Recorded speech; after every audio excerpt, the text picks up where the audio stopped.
Dear students, today we will discuss on electron transport system and oxidative phosphorylation.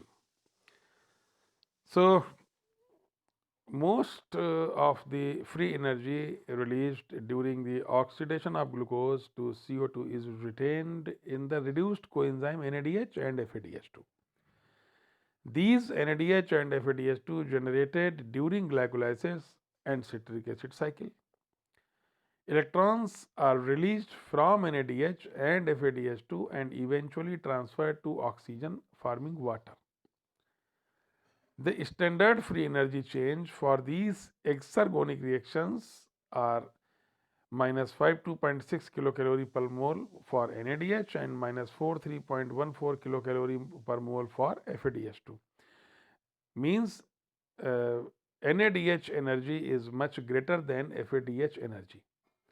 The large amount of free energy released during the oxidation of NADH and FADH2 is used in the formation of ATP. So, for this reason, the term oxidative phosphorylation is used to describe this energy conversion process. So, let's start. When the electrons are transferred from NADH or FADH2 to oxygen through a series of electron carriers present on the inner mitochondrial membrane. In case of prokaryotes, it is present in plasma membrane. But in case of eukaryotes, it is present on the inner mitochondrial membrane. The process of electron transport begins when the hydride ion is removed from NADH and is converted into a proton and two electrons. So, when the hydride ion is removed from NADH and is converted into a proton and two electrons, most of the proteins involved are grouped into four large respiratory enzyme complexes: complex 1, complex 2, complex 3, complex 4. The complex 1 is NADP dehydrogenase, complex 2 is succinic acid dehydrogenase, complex 3 cytochrome B C reductive form, and complex 4 cytochrome A3 reductive oxidase. So, most of the proteins, that is electron carriers, involved are grouped into four large respiratory enzyme complexes, each containing transmembrane proteins that hold the complex. The electrons start with very high energy and gradually lose it as they pass along the chain. Each complex in the chain has a greater affinity for electrons, that is reduction potential, than its predecessor, and electrons pass sequentially from one complex to another until they are finally transferred to oxygen.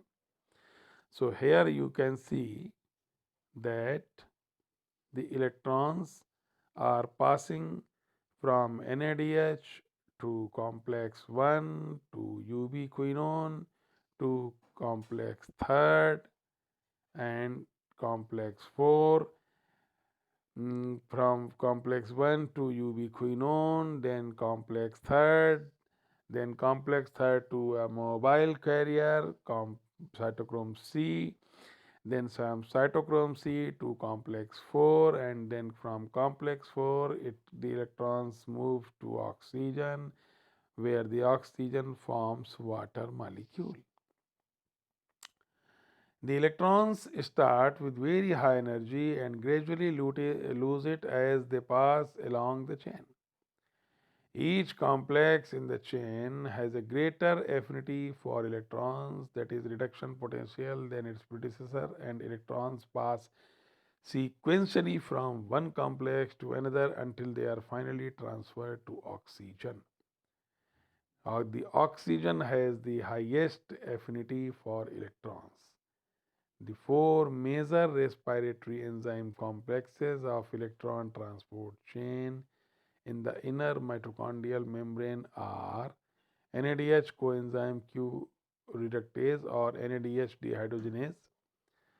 The complex 2 is succinate enzyme Q reductase. The complex third is coenzyme Q cytochrome C reductase or cytochrome B C1 complex. And the fourth complex is cytochrome C oxidase. Complex 1, 2, and 3 appear to be associated in a supramolecular complex termed the respirosome. This whole structure is known as respirosome. All the four multiprotein enzyme complexes which act as electron carriers comprise prosthetic groups such as flavin, heme, iron sulfur clusters, and copper.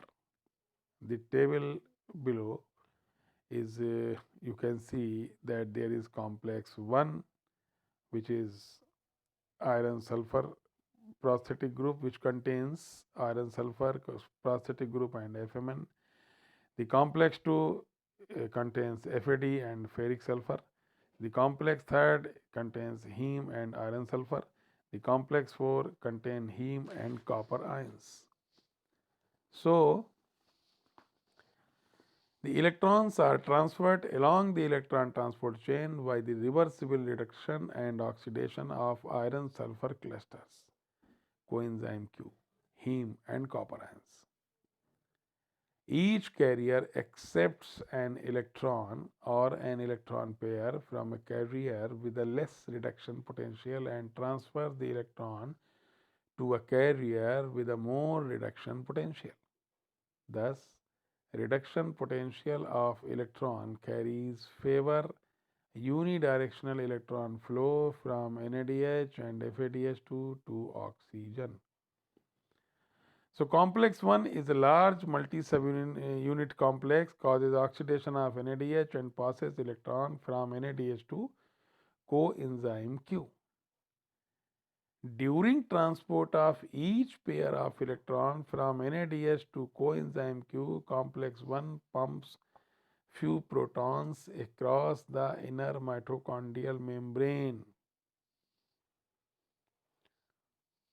तो आप देख सकते हैं, you can see that when the NADH transfers electrons to complex 1, there is movement of protons across the inner mitochondrial membrane and the protons are moved out from matrix to intermembrane space. Coenzyme Q, also known as ubiquinone, is a lipid-soluble benzoquinone linked to a number of isoprene units. And the coenzyme Q is the only electron carrier in the electron transport chain that is not a protein-bound prosthetic group. It is a mobile carrier of hydrogen atom, that is protons plus electrons. Ubiquinone is both small and lipid soluble, hence it is freely diffusible when the lipid bilayer of the inner mitochondrial membrane. So, when and the next comes to complex second, succinic dehydrogenase, an inner mitochondrial membrane bound enzyme. It is an integral component of the complex. It converts succinate to fumarate during Krebs cycle. The two electrons released in the conversion of succinate to fumarate are transferred first to FAD, then to an iron sulfur cluster, and finally to coenzyme Q. Thus, coenzyme Q draws electrons into the respiratory chain not only from NADH but also from FADH2. Complex 2 does not pump proton during transfer of electrons across the inner mitochondrial membrane. Then comes complex third. Complex 1 and complex 2 transfer electrons to the complex third via coenzyme Q.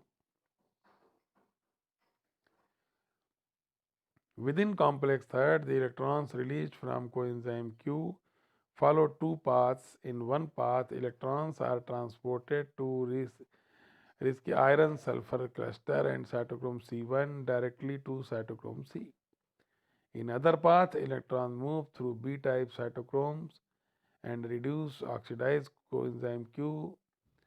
During transport of each pair of electrons from coenzyme Q to cytochrome C, complex third pumps few protons across inner mitochondrial membrane. The mechanism involved in proton pumping is called the proton motive Q cycle. So you can see the two protons are taken from the matrix for this purpose and released to the P phase, the ubiquinol,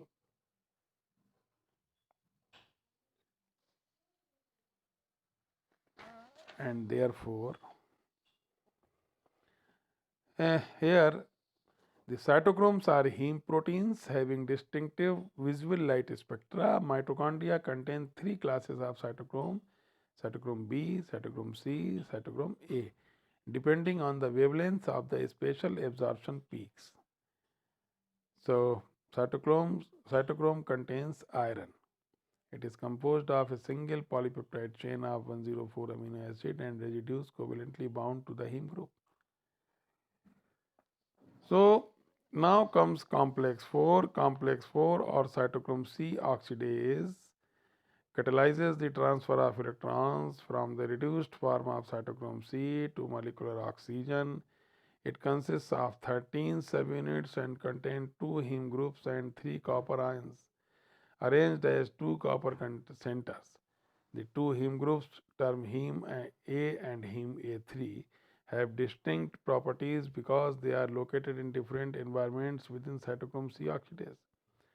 The two copper centers are designated as A and B, one center Cu3. So, this is complex 4. Cytochrome C transports electrons one at a time to the complex 4. Within this complex, electrons are transferred first to a Cu center, then to cytochrome A, next to Cu center and cytochrome A3, and finally to oxygen. The ultimate electron acceptor is oxygen, and this yields water. So the two electrons sequentially released from two molecules of reduced cytochrome C together with two protons from the matrix combine with one O atom to form one water molecule. Additionally, for each electron transferred from cytochrome C to oxygen, one proton is transported from the matrix to the intermembrane space, or a total of 4 electrons are transferred for each oxygen molecule reduced to 2 water molecules. So this is how the electrons moved out. Proton motive force is the electrochemical potential difference between protons in the aqueous phases on different sides of any membrane. The sum of the membrane potential and the pH gradient together constitute the proton motive force. This indicates the total potential energy stored in the transmembrane gradients, which is available to drive protons back into the matrix space. Because the protons move out from matrix to inner membranous space, now they have to come back to protein.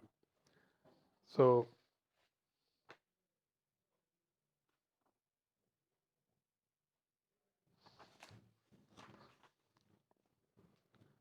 so what is the actual mechanism by which energy released from respiration is used to drive the synthesis of ATP?